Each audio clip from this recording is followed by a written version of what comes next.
To continue the conversation, let's bring in Tennessee Senator Marsha Blackburn. Senator, welcome.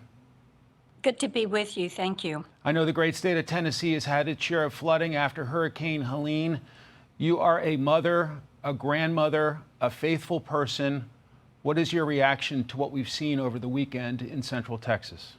I think everybody just, their hearts break.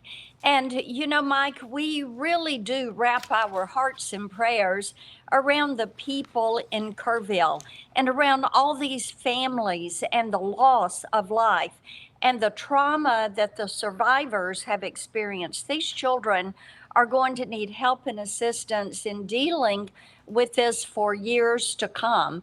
And of course, grateful for all the first responders. And it shows you how very important those local and state responders are, because they're the first ones on the ground.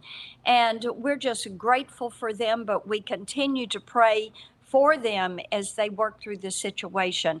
It will be a long road to recovery, as we have seen in Upper East Tennessee, because you do have the rescue and then the recovery, as Congressman Roy was speaking about. But then you get into the cleanup and the removal of all the debris, and then you finally are able to start to rebuild those areas that have been damaged, those lives that have been so severely impacted, and began to move forward. And it does take a lot of work, and it does take prayers to work through this situation. Amen. Texas Congressman Joaquin Castro was asked a political question about the flooding. Let's play it and I'll get you to react.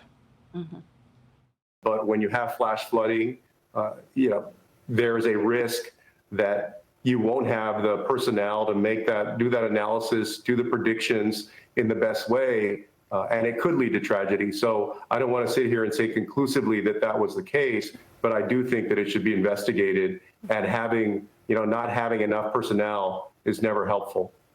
Do you have concerns about National Weather Service staffing? Those are issues that will be addressed by DHS and NOAA and other components as they move forward. Now is not the day for that type of conversation. I would encourage the congressman to be wrapping his arms and his heart and his prayers around these families and to stand with them at this point. Let's talk about your day job. You were at the White House for the signing of the big, beautiful bill. What was it like being there? And what do you say about Congress getting it done by the president's 4th of July deadline? President Trump has shown incredible leadership, and having a decisive, intentional leader has made such a difference in the way Washington works. It is the largest tax cut in American history. Tennessee families are going to see a $2,600 savings every year, and there's $1.6 trillion in savings in the bill, and over a $508 billion reduction in the deficit over the 10-year period. There's also no tax on tips or overtime, and nothing you've got that bonus for seniors, $6,000, so that removes tax from Social Security. And Mike, as you know, that's something I have worked on achieving for years. But President Trump has stood by the promises he's made. He has kept those promises. I'm so pleased that Congress stepped up, got the bill passed, and got it to him. And now it is time for us to move on with other components of his agenda, which are what the American people voted for in November. Senator Marsha Blackburn of the great state of Tennessee, wonderful to have you today. Thank you so much. Good to be with you. Thank you.